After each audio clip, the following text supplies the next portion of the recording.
দর্শক আসসালামু আলাইকুম। আজ খুবই গুরুত্বপূর্ণ একটি বিষয় আপনাদের সাথে শেয়ার করব। এই বিষয়টি আপনাদের জানা থাকা দরকার, কারণ জামাত ইসলাম বিরোধী দল হবার পরে এমন একটি সিদ্ধান্ত নিয়েছে এবং তারা এমন একটি ফর্মুলা হাজির করেছে যে বিষয়টি জানার সাথে সাথে যারা সরকারি দলের অর্থাৎ বাংলাদেশ জাতীয়তাবাদী দল বিএনপির বিভিন্ন পর্যায়ের মন্ত্রী হবেন তাদের কপালে ভাঁজ পড়ে গেছে। কি সেই বিষয়টি? তারা বলেছে যে তারা ছায়া মন্ত্রী পরিষদ গঠন করবে। এটাকে বলা হচ্ছে শ্যাডো ক্যাবিনেট। এই শ্যাডো ক্যাবিনেটের ধারণা বাংলাদেশে ইতিপূর্বে কেউ কেউ বলেছে, তবে এত জোরালোভাবে কিন্তু আসে নাই।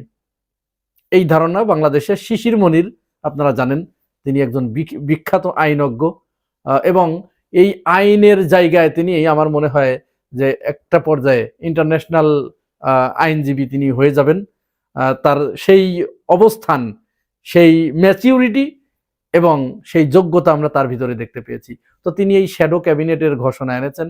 এই শ্যাডো ক্যাবিনেটটা বিশ্বের অন্যান্য দেশে, উন্নত দেশে, আমি সেই দেশের নামগুলো বলছি যেখানে আছে, সেই দেশগুলোর অবস্থা আপনারা একটু নাম শুনলেই বুঝতে পারবেন। প্রথমত অস্ট্রেলিয়ায়, দ্বিতীয়ত যুক্তরাজ্য অর্থাৎ যেটা ব্রিটেন, তৃতীয়ত নিউজিল্যান্ড, কানাডা, আয়ারল্যান্ড, এই দেশগুলোতে পুরাপুরিভাবে ছায়া ক্যাবিনেট আছে। ছায়া ক্যাবিনেট মানে বিরোধী দল সরকারি দলের পিছনে পিছনে, সরকারি দলের যে যে ক্যাবিনেট থাকে, যে যে মন্ত্রণালয় থাকে, বিরোধী দল সরকারি দলের সমস্ত কার্যক্রমকে পরখ করার জন্য, তাদের ভুলগুলো ধরে দেবার জন্য সেই মন্ত্রণালয়ের একজন করে মন্ত্রী তারা নিয়োগ দেয়।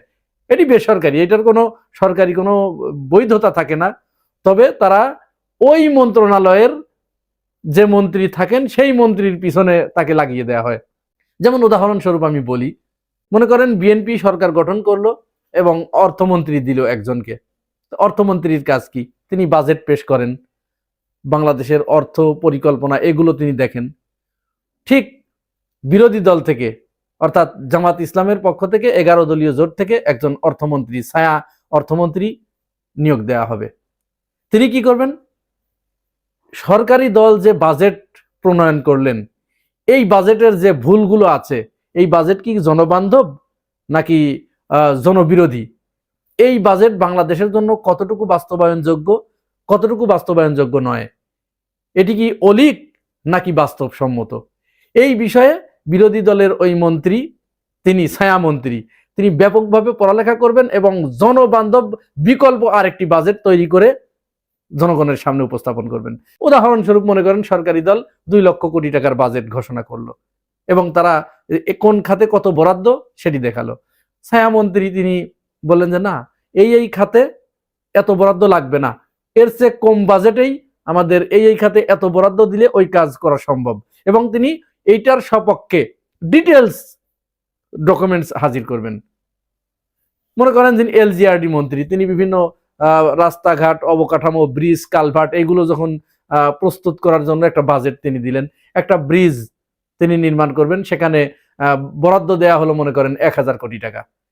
এখন এই ছায়া একজন পরিকল্পনা মন্ত্রী থাকবে বা এলজিআরডি মন্ত্রী থাকবে, তিনি যখন সরকারি মন্ত্রী ওই বাজেটটা, ওই বরাদ্দটা দেবেন, তিনি এবার এইটার উপরে ব্যাপক পড়ালেখা করে, গবেষণা করে ডকুমেন্টস হাজির করবেন যে না, ওইখানে পদ্মা সেতুতে যে একটা নতুন সেতু করা হবে, সেখানে 2000 কোটি টাকা বরাদ্দ দেওয়া হয়েছে।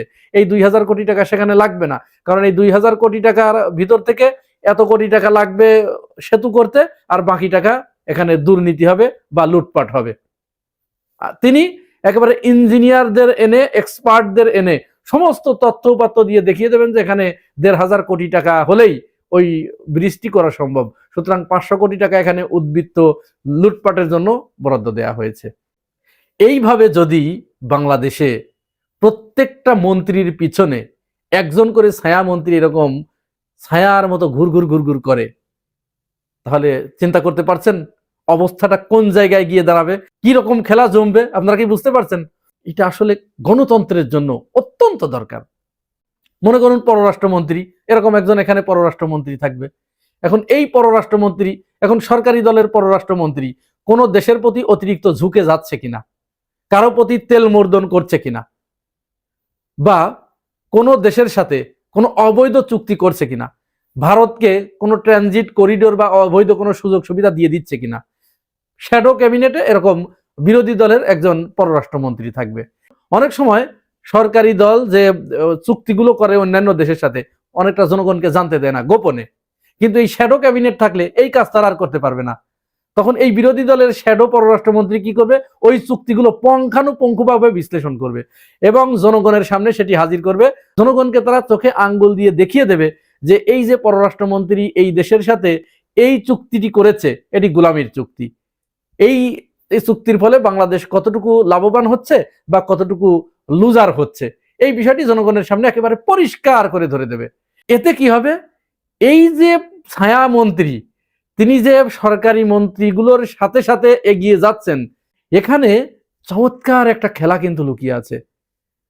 বিরোধী দল সরকারি দলের মন্ত্রীর পিছনে পিছনে ঘুরতে ঘুরতে তিনি কিন্তু একই সাথে ওই বিষয়গুলোতে এক্সপার্ট হয়ে যাচ্ছেন, একেবারে মানে ক্ষমতায় যাওয়ার আগেই এক্সপার্ট হয়ে যাচ্ছেন। যেমন মনে করেন বিএনপি 30 সদস্যের মন্ত্রিসভা গঠন করার একটা চিন্তা ভাবনা করছে, তারেক রহমান ঘোষণা দিয়েছেন। এখন 30 সদস্যের মন্ত্রিসভা যদি থাকে, এখানেও বিরোধী দলের অর্থাৎ জামাত এবং এনসিপির 30 জন ছায়া মন্ত্রী থাকবে।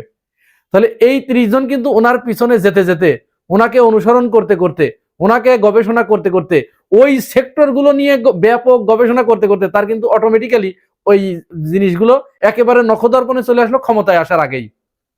তাহলে তিনি যখন ক্ষমতায় আসবেন, এই লোকগুলোই যে ওই মন্ত্রণালয়ে বসে পড়বেন। তাহলে আগে থেকেই ব্যাস মানে ক্ষমতায় না এসেও, মন্ত্রণালয়ের দায়িত্ব না পেয়েও তিনি মন্ত্রিত্বের পুরা অভিজ্ঞতা অর্জন করে ফেললেন। এখন এই বিরোধী দলের শ্যাডো মন্ত্রীরা, ছায়া মন্ত্রীরা যখন সরকারি দলের ওই মন্ত্রীদের পিছনে ঘুরঘুর করবে, বলেন ওদের চোখে ঘুম থাকবে? ও আর ওই সারা রাত ধরে ঘুমাইয়ে সকালবেলা বাজেট নিয়ে সংসদে যাবে না, ওকে ঘুম হারাম করতে হবে। কারণ ওর মাথার ভিতরে তখন থাকবে যে আমার পিছনে একজন আছে, এখানে এলোমেলো করলেই আমার পিছনে সে জনগণকে আমার থেকে উত্তমটা, আমার থেকে বেটারটা মানুষের সামনে হাজির করবে। তখন তো আমার জারি জুরি ফাঁস হয়ে যাবে।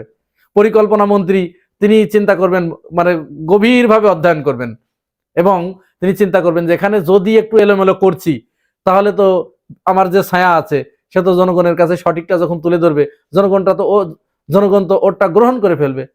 তখন তো আমার সরকারি দলের 12টা বেজে যাবে। পররাষ্ট্রমন্ত্রীও ঠিক একই চিন্তা করবেন। এই যে জামাত ইসলামের পরিকল্পনা, এই পরিকল্পনাকে সাধুবাদ না জানিয়ে পারছি না। তাদের ভিতরে যে কিছু ম্যাচিউরিটি আসছে, তারা যে রাজনীতিতে নতুন একটি বন্দোবস্ত চালু করতে যাচ্ছে, বাংলাদেশের রাজনীতিকে নতুন একটা ধারায়, নতুন একটা গতিতে এগিয়ে নিয়ে যেতে চাচ্ছে, এটি বোঝা যাচ্ছে। এবং ক্যাডার ভিত্তিক রাজনীতি থেকে জামাত ইসলাম যে বের হয়ে এসে গণমুখী রাজনীতির দিকে প্রবেশ করেছে, এর জন্য সাধুবাদ। আগামী 5 বছরে দেখবেন জামাত ইসলামের যে এমপি গুলো হয়েছে, এরা কেমন অভিজ্ঞ হয়ে ওঠে আপনারা দেখতে পাবেন এবং সামনের নির্বাচনে এরা এর ফল অবশ্যই পাবে।